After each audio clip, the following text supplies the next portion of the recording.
Maria Shumskaya is a molecular biologist currently working in the field of plant science. She enjoys operating in a multinational environment and teaching and training people from all over the world. Hi, Maria. Thanks for joining us today. It's a pleasure Thank to be you. here with you.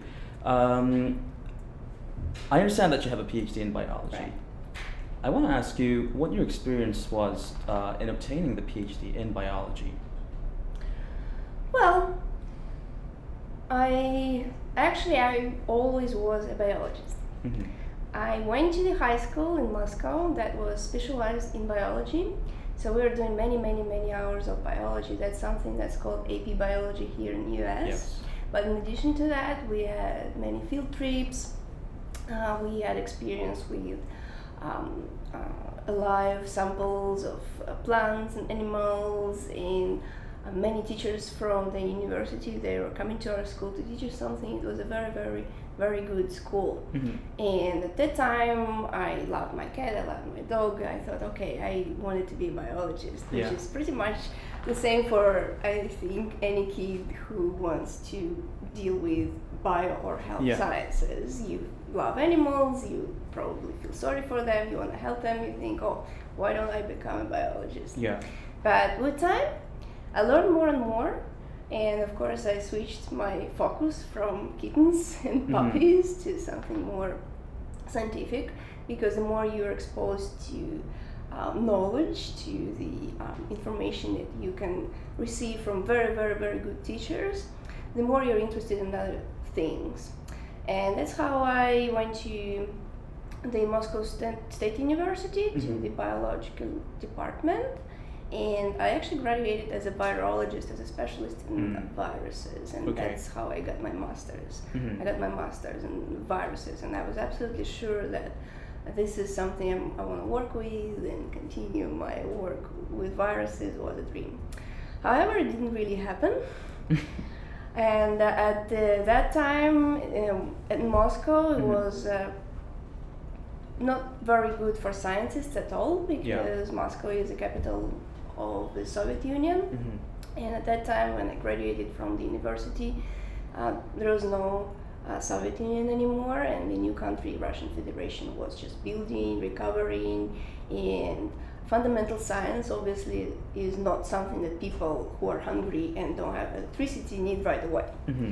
So people who are still there, my classmates and my college mates, university mates, they started to do some good science basically now.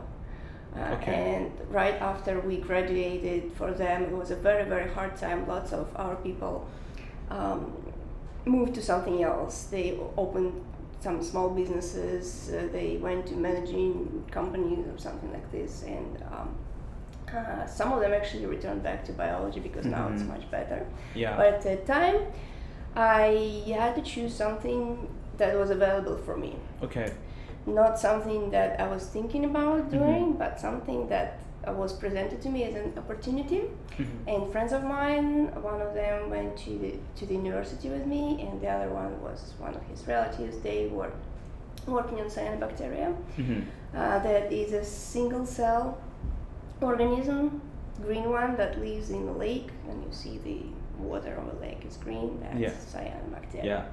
Yeah, it's not a virus. And obviously I wouldn't probably save the world from HIV infection or swine flu or something, which is something I was dreaming about. But from fundamental point of view, the science was very interesting. It was also molecular biology experiments, biochemical experiments. And the most important thing was that I had a chance to go to the collaborators of that lab. Collaborators were from Japan.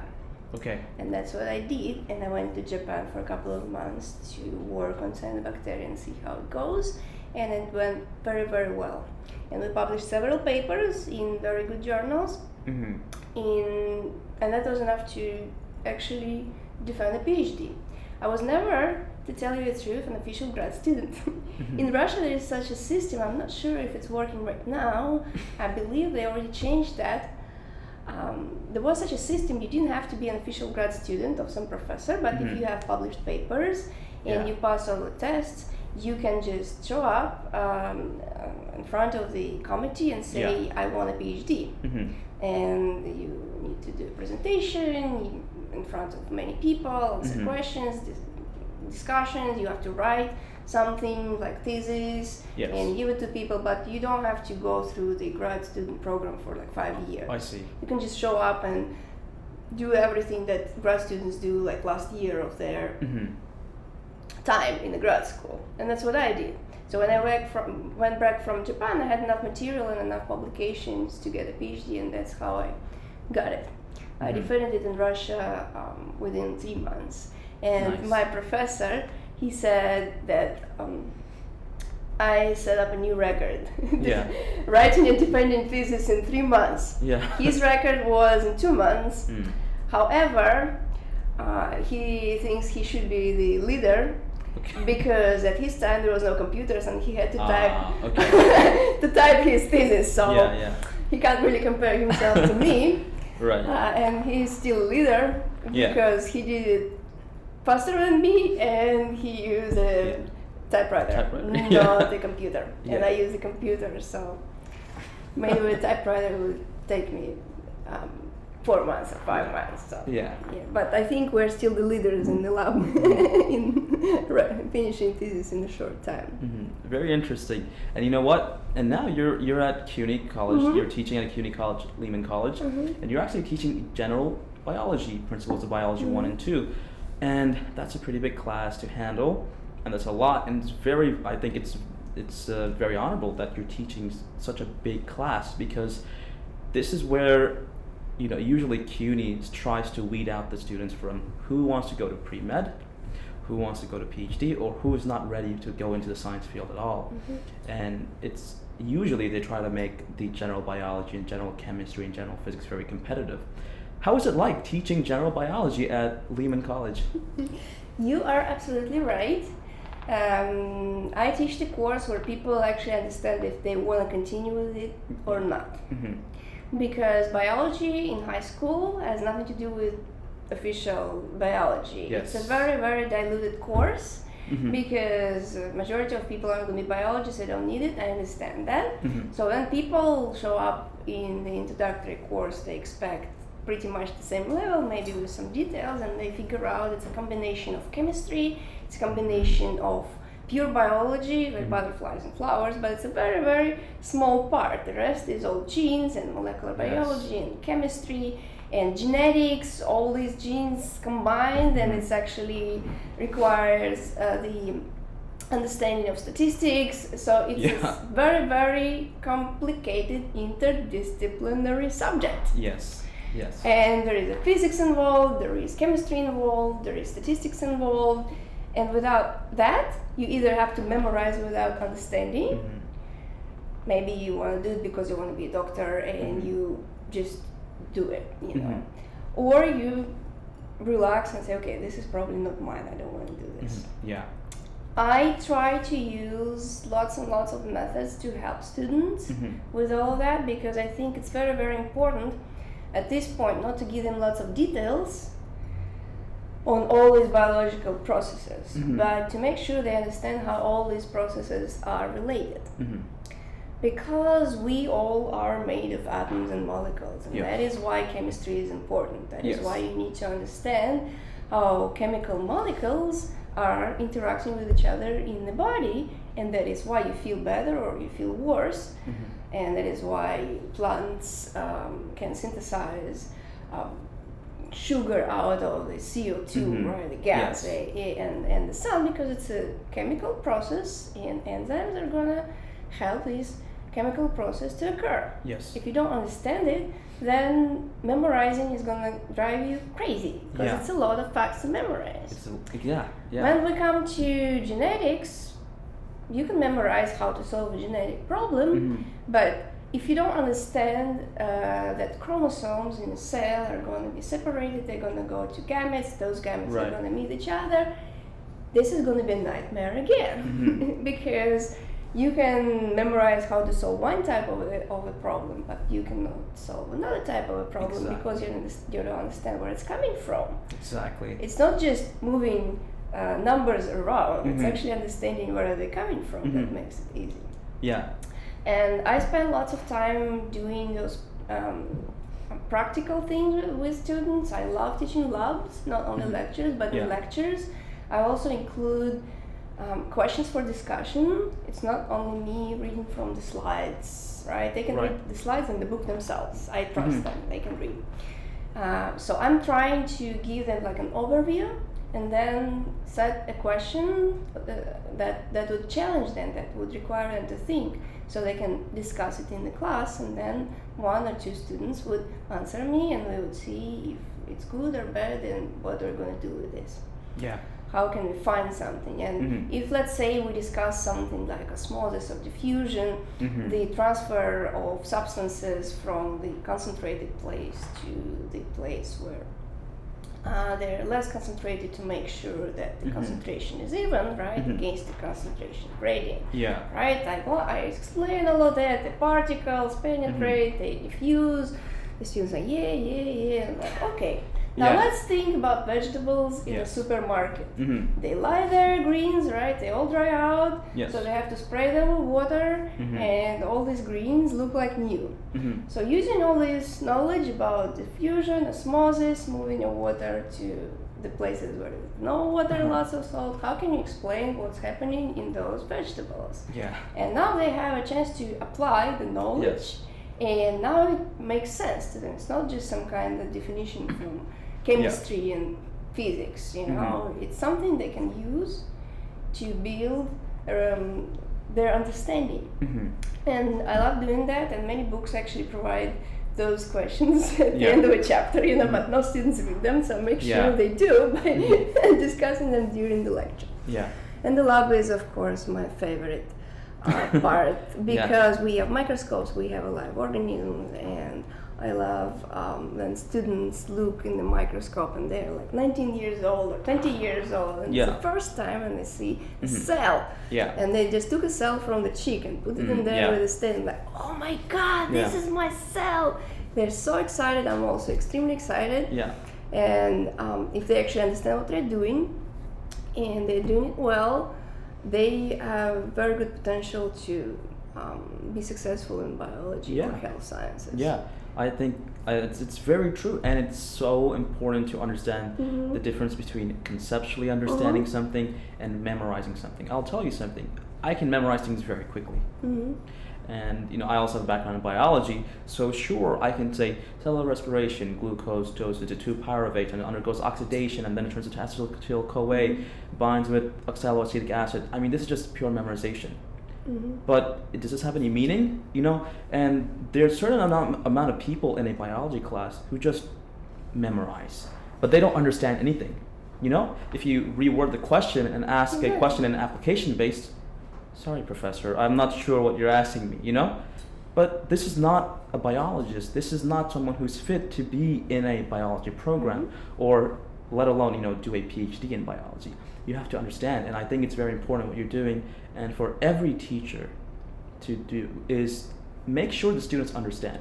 Let's forget about all these really complex compounds and genes, but if we understand the big picture, the students will understand. And of course, if they don't have everything memorized, they can look at the book. But by looking at the book, they understand what's going on. A lot of teachers, what they do, or professors even, what they do is they just expect all the kids to memorize all the compounds. And on top of that, they want them to conceptually understand. You know, it's one of the biggest problems that we have here. It's because, and this is why a lot of students want to drop out, or a lot of students don't want to go into pre-med track. But you're right, and if you want to be a doctor, you have to memorize. Of course, you have to understand, but that's one of the downsides, is that you have to memorize so much information, and you cannot forget most of the things you learn. But I think it's great. But here's an important question for you. What are some of the methods you use aside from application-based? Because I think that is the most fundamental approach, that you want to relate everything via its importance to life. But how do you encourage people, or how do you allow students to really absorb all the materials and all the different genes and mitosis, you know, prophase, metaphase, anaphase, telophase? How do they memorize all that? Do you have any tips for students that are struggling? I do. First of all, I want to say that what you just said, right? This is so-called old school teaching. I was taught like that. Yes. So we were asked to memorize all these components of a Krebs cycle, and in my life, I never ever had to repeat all those components in a row. And if I need something, I just open the book and it's right there. Or even better, I can open my computer and Google it. And I know that there is a citric acid that is going to lose an atom or join an atom, and it's fine. What was I supposed to do with that knowledge? I don't understand. And many students were asking professors, okay, what are we going to do with this knowledge? And the professors were, okay, you grow up, you will understand. What I think, you don't need to be a grown up to understand things. Yes, you don't know much when you are just a freshman. But the ability to think, analyze, make decisions, evaluate, all of that, you don't have to wait till your 5th or 6th year in a grad school to be able to do all of these things. Even small children, when they just learn how to speak, they do it. They memorize, then they analyze, then they evaluate, and then they synthesize. They put words all together, and then they speak out, right? And they were just, 1, 2 years old. And why do we have to wait in our colleges till the last year of a college and start giving them tasks that would require analysis and evaluation and thinking big, doing some research, applying it to what you learn? I mean, why do we have to wait for that? Just because in that case it would make some sense and the professor can actually use it in the publication. All right, I can do exactly the same thing, just using basic exercises in the lab. I don't know, very, very basic illustrative exercises. We're doing it for 10 years. It's the same lab, photosynthetic lab, and the leaf is exposed to the light or it's not exposed to the light. One accumulates starch, another is not accumulating starch. But if you design a set of questions and problems that students have to solve, by solving those problems, they will learn how to analyze situation, how to synthesize it based on that. Synthesize a story, put a story together. And that's what I do during the lecture. I either do discussions of difficult questions that would stimulate thinking, and those questions are usually related to real life situations because that's usually a good motivator.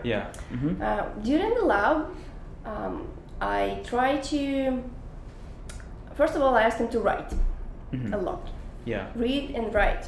This is something we are also missing in scientific education. Mostly because we have 200 people in the class, and another 5 professors are going to be teaching labs, but still you have 3 groups, 25 people, and another 3 groups from anatomy and physiology, also 25 people each. To grade all of that is impossible, so everybody is offering multiple choice, and multiple choice doesn't really teach you anything, and it doesn't really show anything if the student understands or not. There are different types of multiple choice questions, but we're doing this multiple choice not because we think it's the best way to assess the knowledge. It's just convenient, only for convenience.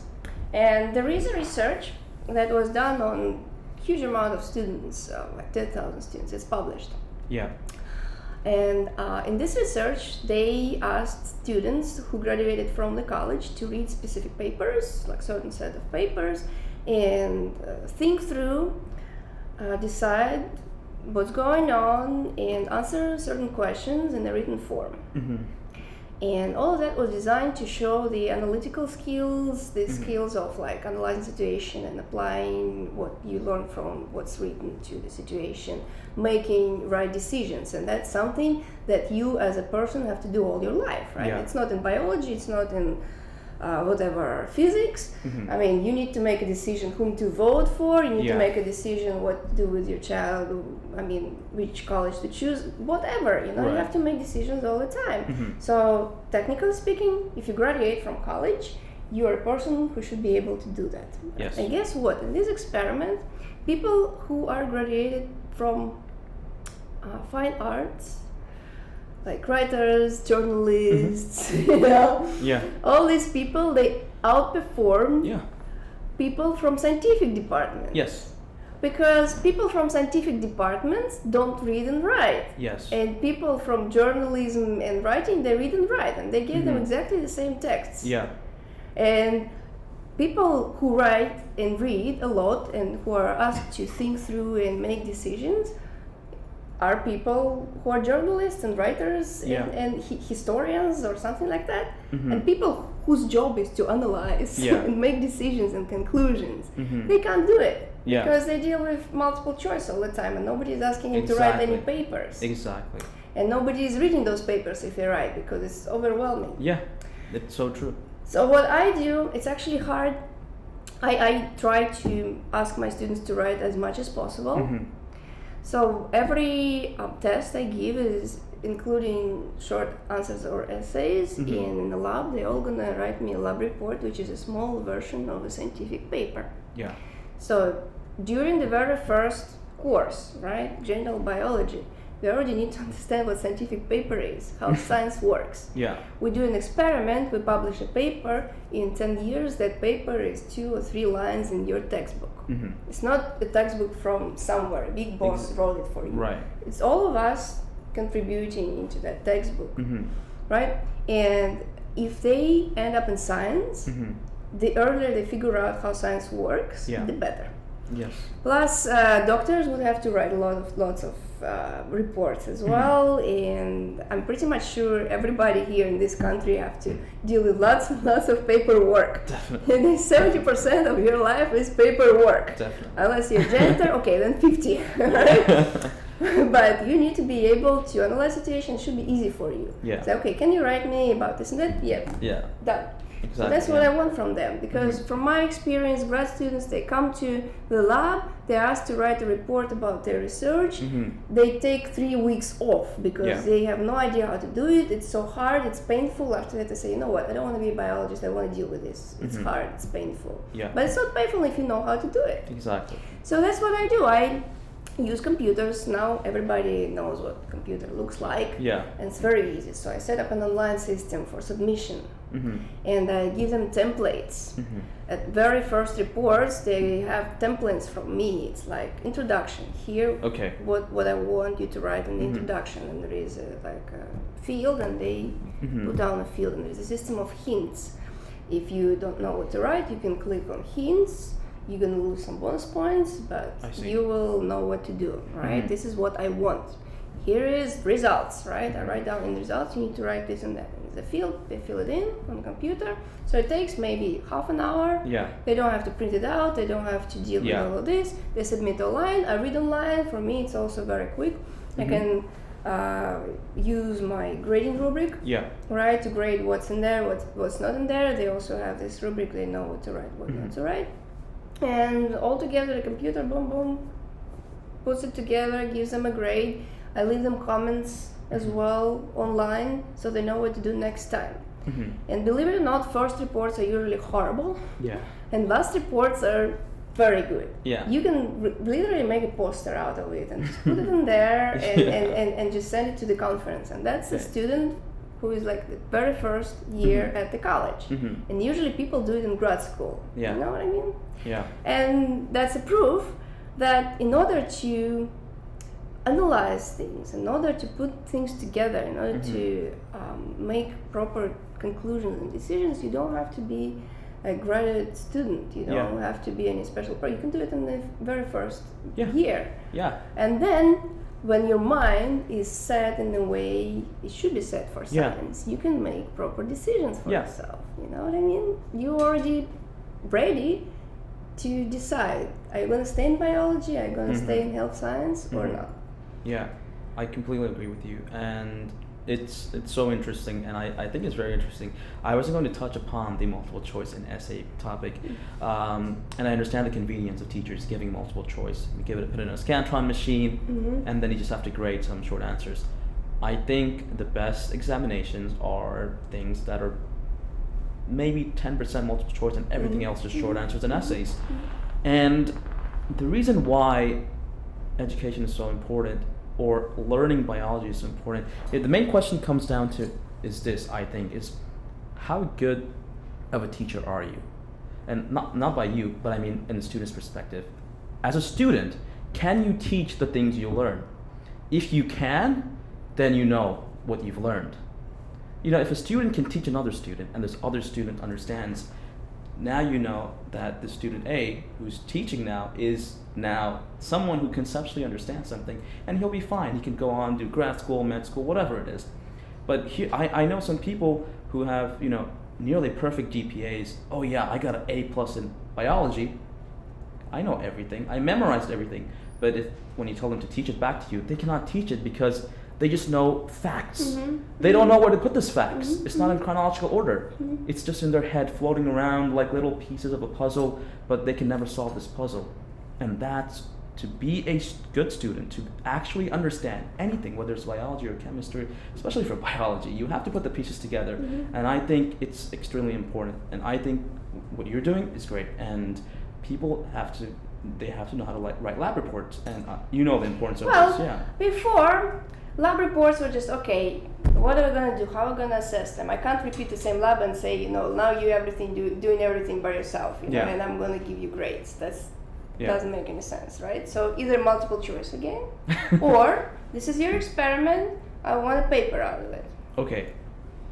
And this is a very tiny, small paper they write on one page, but it has everything that's required for a paper. Yeah. You know what I mean? And they think what is the connection of that tiny little experiment we did and the big world and the words they just read in a textbook.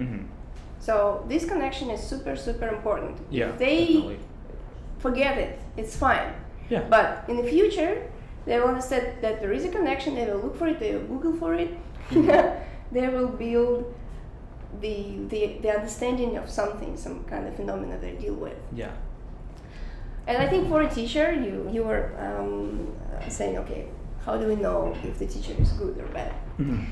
We can, of course, ask the students, and every semester our students have to file surveys and say you're a good teacher, you're a bad teacher.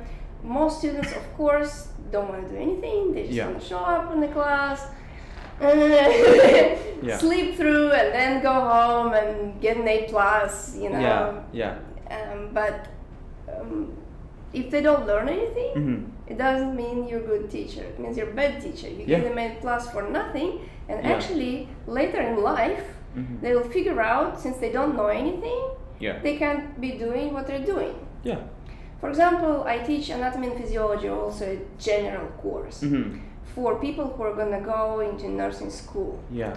And it's very, very competitive for students. They all need A+ to go into nurse school. And there was, oh, professor, why 75? I need 95. I need to go to nursing school. 75 is not good enough. I'm like, but that is your grade. Yeah. I saw how you work during the class. I saw how you work with models. I saw how you did your own presentation. I asked them to do their own presentations in class. So they feel how it is, you know, how it is to put things together and explain to other people. And you said earlier that you need to try to teach it to somebody else to understand that it's actually not easy and to understand it yourself. I saw your presentation wasn't good, and this is the result. You know something, but it's not enough. Oh my God, no, but the other courses I take, they're all excellent courses. I'm like, somebody was asking for different things, but I know very well that nursing is extremely competitive field, extremely competitive. Definitely. And I know many nurses who are so not happy doing this because they are asked doing people which are not comfortable to them. You have to memorize things in there. You have to memorize protocols that might even not make any sense. Here at least we have a book, we have models, anatomical models, we have a virtual anatomical dissection, we have some cases of people who are sick, we can put it all together, we can explain things, but you might be asked to memorize some specific protocols of dealing with specific patients. Definitely, that wouldn't make any sense to you. Oh, This is A, right? You have to memorize. B, you have to understand what you're doing. And if two things are not together, you're gonna lose your job. And that's the best thing that would happen to you, because if you hurt some patient, then you're gonna be in much bigger trouble. Definitely. And you think I'm torturing you here, deducting points from your test for misspelling of anatomical terms. Yeah. Why do I have to spell? Yeah. I don't want to learn spelling. Yeah. I understand that the word gastrocnemius is difficult, right? This is a calf muscle, gastrocnemius in Latin. But if you write it wrong, and the patient had a problem because of that, Yeah. they're gonna fire you and they will never go back to your job because they can't afford the nurse who is making spelling mistakes all the time. Definitely. You're gonna lose all this money you invested in your classes now, Yes. all the money and time you invested in the nursing school, and you're gonna be flipping burgers. Yeah. Why do you want to do that? Definitely. And there is no such a thing as, okay, just pass me, just give me an A and I will go to nurse 2 and then I will start, and I'm gonna be reading books and I'm gonna be doing all the things. I just need to make it there. Yeah. There you're gonna be doing something else. Yeah. Somebody is gonna come to you and say, okay, this is the incision on antebrachium of the person, anterior part. It's inferior to the elbow, and it's superficial, and you need to treat it with this and this way, with this and this drug, and this concentration, and all of that should sound like normal English to you. Yeah. You don't have to run to your phone trying to figure out what it was and how to understand all of that. And guess what? After you treat it, you need to write a report that all of that was treated. Yeah. No robot is gonna do it for you. Exactly. You have to do it yourself. Yeah. And many students actually, after pep talk, like, you're actually right. I'll go back home and study some spelling, which is not my strong side, but I will do it because I think it's important. You convinced me. And I have many, many good students who changed their attitude and graduated with excellent grades and did very good job at the end of the semester because they realized that all of that is not just a torture for them. All of that is something they need in a future profession. Right, and that's the whole point. That otherwise you don't even need to go to college. You right now you can take an online course, take an online multiple choice. Yes. But if you show up in front of your employer, the employer say, "Did you go to college or online courses?"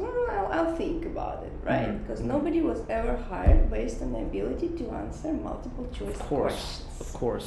People are hired based on the ability to think, based on the ability to apply knowledge, right? To analyze the situation, make a right decision, then the situation is stressful. When you don't have time to think or Google, and that's what nursing is about.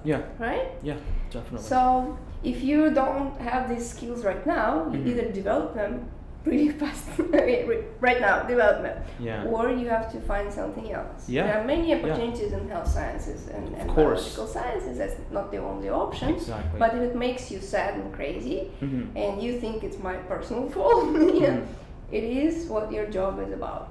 So definitely. you have to practice that. I have a question for you, and this is an interesting question. Probably one that many of your students ask you. If you had the choice, would you go to med school or still stick with the PhD? And what are the benefits of, taking the PhD route or the medical route? Here's the thing. I personally would stay where I am because I absolutely love what I'm doing. And I had to travel a lot. I've seen many people. This is what I like. I have experienced many cultures. I learned many languages. I taught here and there, and I worked here and there. It was fantastic. And if somebody asked me, would you start it over? If you jumped 20 years ago, I would say sure, because that was fun. If I was born in the United States as an American person, that's a different question.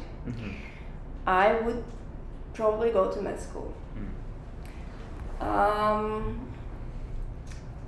Economically wise and money wise, med school makes much more sense than a PhD program. Because with a doctorate degree in medicine, you can support yourself and your family. And the period when you are miserable surrounded by many books, Yes. trying to make it through and get a good grade is minimal. Yeah. With a PhD, when you're undergrad, then you're grad, then you're postdoc, when you're another postdoc, when you're professor, you're still miserable and you make no money. Yeah. If that is important for you, Mm-hmm. you shouldn't do PhD. You should do PhD here in America if you're an American-born person, because this country has lots of opportunities. Yeah, definitely. Lots of different jobs. Mm-hmm. You can find nice, beautiful job with master's degree. You will be paid more than me with a PhD teaching right now in the college. Mhm. If you are in a company that makes drugs that everybody needs. You know Yeah. what I mean? Yeah. It's not a problem, you know. Mhm. It's not a problem if you need the job that makes you happy and you can provide for your family and you Mhm. want a big family, you want a nice house. PhD is not for you. Mhm. You can do PhD only if it's the only option. You just don't want to do anything else. That's your passion. Yeah. You can't do anything else rather than sitting in the lab doing experiments, step right, step left. You're trying to do this. You're trying to do that. It doesn't make you happy. It makes you a very sad person. Then Yeah. you should be in the PhD program. Okay.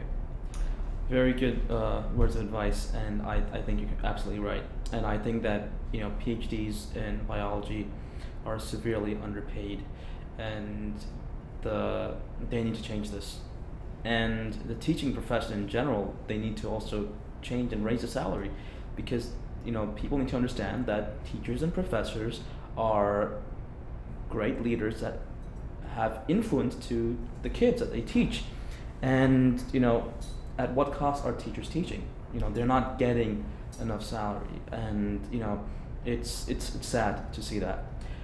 Now I want to ask you one last thing, which is we're Einstein Academy of Innovative Learning, and of course we don't care purely about academics. It's about what you said about understanding. You have to understand, and you have to be good at what you do. You have to be very good at what you do, and you are great at what you do. Oh, thank you. And you should come to my class and see you great at the end of the semester. And Definitely. after that, we'll talk. Definitely. We'll talk and, after that. And I think you are an influential person, highly influential to a lot of pre-med students or a lot of students that are entering into freshman biology, and they're saying, I'm ready for a new year. And at the end, they're either crying or they're happy because they passed your class with an A or an F. But also, we collaborate with the Self-Perfection Group, and we use the notion of self-perfection in our company when we teach, when our teachers teach. What does self-perfection mean to you?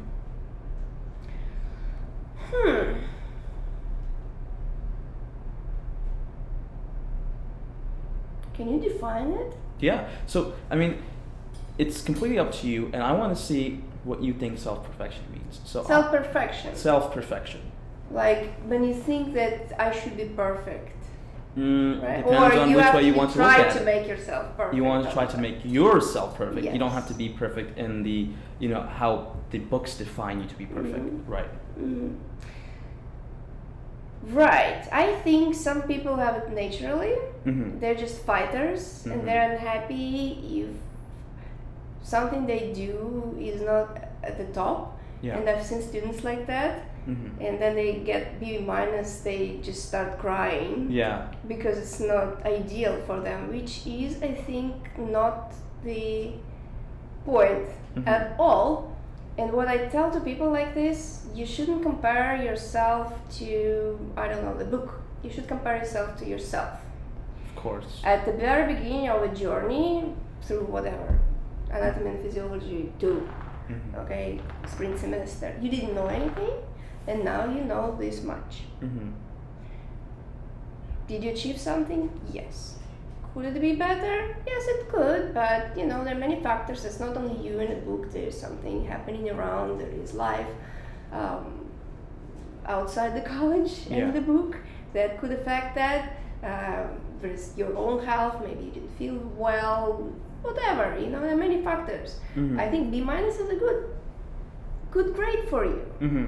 And altogether with other bonus points, it can become a B plus, which Yeah. is totally fine. Mm-hmm. So next time you already know how to organize your time, you just learn what to do. Maybe Yeah. you thought you know everything, but you came unprepared Mm-hmm. just because you said, oh, I know everything. I should be fine. But now you know that it's not the case, and you still need to study like all other people, and it's going to be great.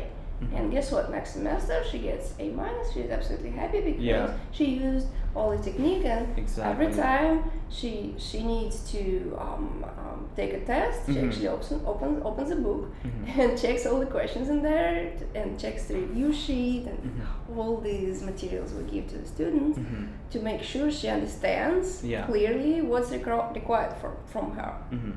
All right? It's usually kind of rare case. Normally people just, alright, B, okay, C, I don't care, whatever, just pass me. Yes. And this is actually a worst case. This is something that's hard to fix because to convince a person who is fine with whatever passing grade that the person can do better is much harder than to convince a person who got a lower grade than expected that she's still okay. Doesn't mean she's stupid. Right? And in those cases, if students are open and they come to me and they say, "Oh, professor, what do you think?"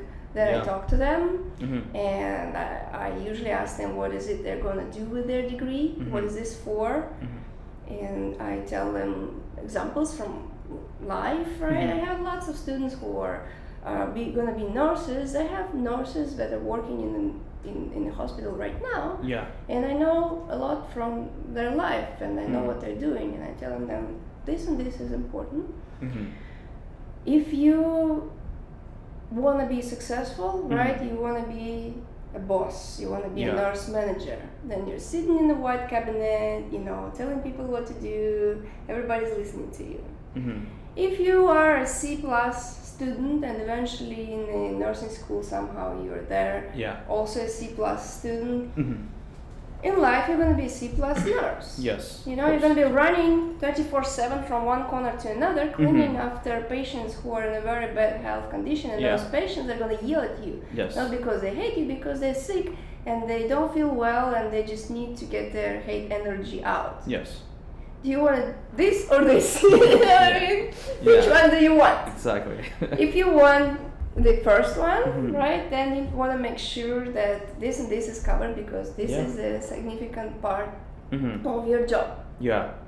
And usually if they are motivated inside them enough to become a good nurse, then they become motivated to study harder. Some people show up at the course just, you know what, nursing is a paid job. So why don't I try this? Those students usually give up. Because it's not worth it. It's not an easy job that you can just take and just do it till the rest of your life and get some salary. You should consider accounting or something where you don't have to deal with live people who are constantly yelling at you. You don't have to be responsible for people's life. And you need some kind of office job for money. Just for living, to make living. That's definitely not biology. Biology is not going to provide you just living and comfortable job. It's for people who are either going to help other people, they bother about them, maybe they want to become veterinarians and help animals, or they want to become scientists and help the world, save the world from plague and HIV and cancer. That's also a very good reason. But unless you have this deep motivation, you shouldn't be a biologist at all. You can try, but most probably it's going to be too hard. Very true. Okay, one last question, I promise. Easy question. What is the number one tip you would give to students who are struggling in college? If they are struggling but they want, right? Probably they want to do better. And they say, study all the time, but my grades are still not good. What did I do wrong? Right? Is that the question? Because it happens all the time. And it happens all the time. But I've read the book 5 times and I still got everything wrong. Because reading the book is not the only thing that students need to be aware of. Usually I start my advices with the identification of a learning style. Learning style is different for each student and each teacher, which is important too. people can be visual. That means they learn the best from visual pictures or Right. schemes or diagrams. People can be audiophile or audiophile, I think they're called. People who learn from listening. Right. And they do fantastic in lectures. They just sit like this and you blah blah blah, and they learn everything, which is best student in the world, 1 out of 500. People, majority of people actually learn from reading and writing. Yeah. They read the book and they write when you give a lecture. They take notes, and that's how they learn. So they need to write down something themselves before they read. And lots of people learn from kinesthetics. That means something they do with their own hands. They usually do great in lab exercises. They are great in experiments and working with anatomical models, and something we do with our own hands, and then they can apply all the knowledge to that, and that's how they remember it. Some teachers use only visual clues. Some teachers just talk all the time. Yeah. Some teachers send students to read the book all the time, and some teachers play with models all the time, and they don't use anything else. Yeah. And of course, if the students don't share the same learning style or teaching style with the teacher, they're gonna suffer. Yeah. So it's their job to figure out what is it they're missing and fill in the gaps. If the teacher doesn't use diagrams or schemes, they should draw those diagrams and schemes themselves, for themselves.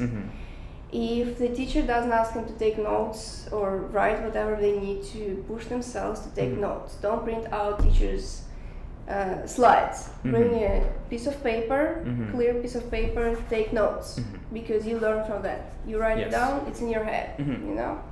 If you learn through exercises, make sure that you come to the lab prepared. You already know what the lab is about. Absolutely. Right? You read before in the lab manual what's going to happen, so you can quickly do and then ask questions. Not just, what is it they're doing? So half the lab you're thinking what's going to happen. You already know what's going to happen. You can use that time to practice, get excellent results, ask the instructor. If you don't understand something, that's how you learn. All right? So I'm trying to mix all of that in my courses. I can't, provide 100% to everybody, you know, of happiness. But at least there is a part for visual learners, for audio learners, for read-write learners, for kinesthetic learners. There is a part where they feel comfortable, so they can build the rest. And work a little bit harder in the rest of the course. Okay. So students need to understand that. Then second thing is the discipline. Students, I know they're young, they want to have a good time, they have a girlfriend, they have Facebook, they need to play Angry Birds every night, to increase the score, otherwise they're going to lose. That's unacceptable. So they have life. They have lots of things to do rather than read the book, and they think that they can just read it 2 days before the exam and everything is going to be fine. I suggest to those people to put reading of the book and homework in a schedule, right?